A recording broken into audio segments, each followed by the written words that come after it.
Hi, I'm Ailbhe McDonagh. In this video, we are going to be looking at the approach to the left hand on the cello. That is the hand that plays on the fingerboard here on the cello, on the strings. So to get into our correct position, we want to have what we call a C shape. So you can see it actually looks like the letter C. But being very specific about it, you can see that all the way from my elbow up to my thumb is a straight line.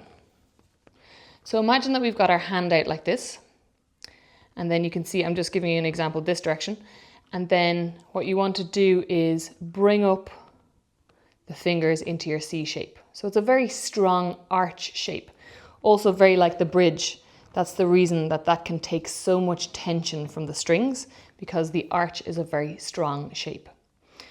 So quite often we'll have people with kind of funny thumb positions or things like this with broken knuckles. So often I will talk about the three knuckles, knuckles 1, 2, and 3. So here particularly we want big knuckles 3 to be high and out, not collapsed like this. Okay, so that's how we start. And when I'm putting my hand up to the fingerboard, so I put my fingers onto the string in my C shape. You can see my thumb is the only one that's just going straight across. All the rest of them are bent, like an arch shape. So I literally just slip in my thumb here. It's barely doing anything, and it's not pressing upwards in any sense. It's just there for support. So the other fingers, we want to have them straight over the string. So imagine that the weight itself is coming down on top of the strings. So it's sinking as if you're sinking into a mattress. So I get into my arch shape here, and nothing happens on the thumb side at all. But from the top end, I feel this sinking. So that's all that happens. There's no upward pressure from the thumb. That's very important, because later, if we end up clenching with our thumb and pressing with our fingers, it's very hard to move in a fast manner. So from the very beginning, really think about that feeling that the thumb is just there slightly caressing the neck. We're never strangling.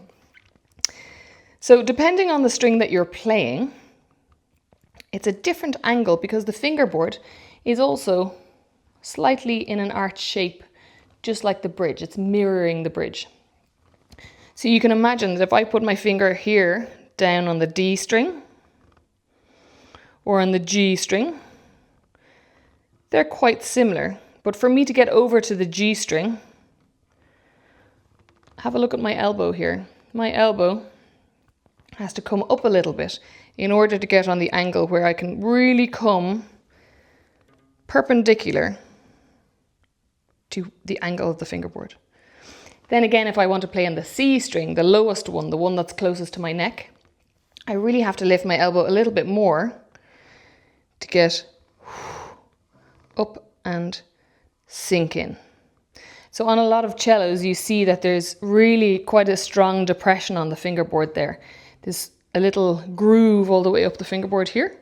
So that angle is much more stark than all of the other ones. So we really have to, you can almost see my elbow there it's not quite parallel to the ground, but almost. So we're really getting up and over so that the weight can go onto the finger playing, and particularly to help that little pinky finger. So this lesson is just about getting the right feeling. We're just going to start with our first finger.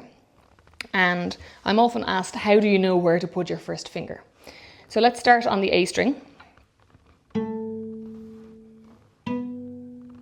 So if you put your first finger in first position on the A string, we'll hear A and then B. So how do we know how far that is? Sometimes people put little stickers here going across for each finger, but I think you can also approach it by just listening very carefully and also using a tuner app, which is very handy these days. So the distance from the nut, which is this little ridge that comes out here, and the strings are going through the nut and then through the bridge. So this allows a little bit of height here. So that means we can sink into the string, and between the nut, just after the nut, and just before the moment where I place my finger, they're about 6 centimeters. So that's just a little over 2 inches. And it depends a little bit on how big your fingers are, what size of fingerboard you have. Sometimes there's a millimeter or 2 of change there. That should give you an idea of whereabouts you play your first finger, where you place it. Another great way of finding it is to play using a tuner app. So we saw this when we were doing our tuning video. So I'm going to play the B, and we want to see on the tuner app the B reaching the 0 in the middle. So we don't want to have any numbers either below or above the middle, which means we're exactly in tune. So that'll work very, very well. And it's the exact same going across all of the other strings. So when we go to the D string, so we've just gone straight across, and you've barely noticed any difference between my elbow height here and here. So on the A string, it's sort of a 45-degree angle. Again, this depends on the angle you place your cello. So if you have a slightly shorter spike or a longer spike, it'll vary a little bit, or how long your arms are also matters. So sometimes people need to bring longer arms back behind them in order to get the fingers in a good position. But here you can see I'm in a 45-degree angle. And that really stays the same for the D string. So, and here again is the tuner for the E, which is on the D string. Moving on to the third string, so our Roman numeral 3. We've got a G followed by an A. On the tuner app,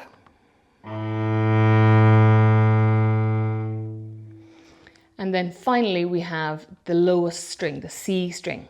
So when you place your first finger on the C string, we've raised our elbow over to make sure that we're sinking in. So sink.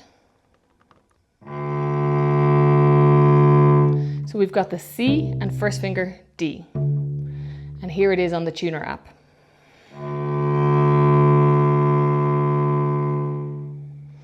The other question is, how much do we sink in with the finger as we're sinking downwards? So you should just feel this whoosh, in we go. So a great way to test that is to just play the finger with no weight whatsoever. So just on the surface, and you'll hear this sound. So not a particularly nice sound, very eerie. And then sometimes I get my students to play half the way. So let's imagine that the string height is 100%, so we're going to go to 50%.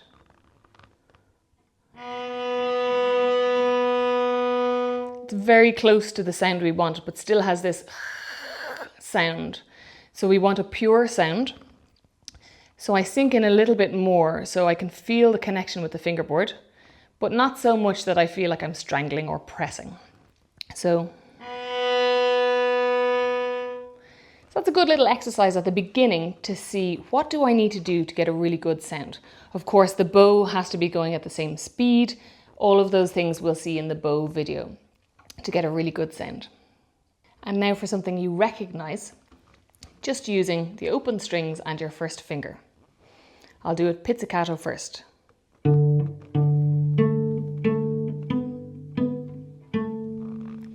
So of course that's the first line of Twinkle Twinkle Little Star.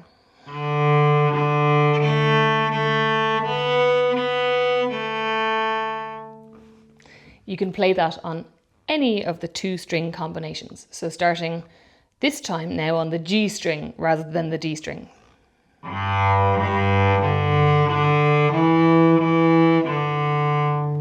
And for a very low version, which feels different because we have to play with slightly more weighty sound on the C string.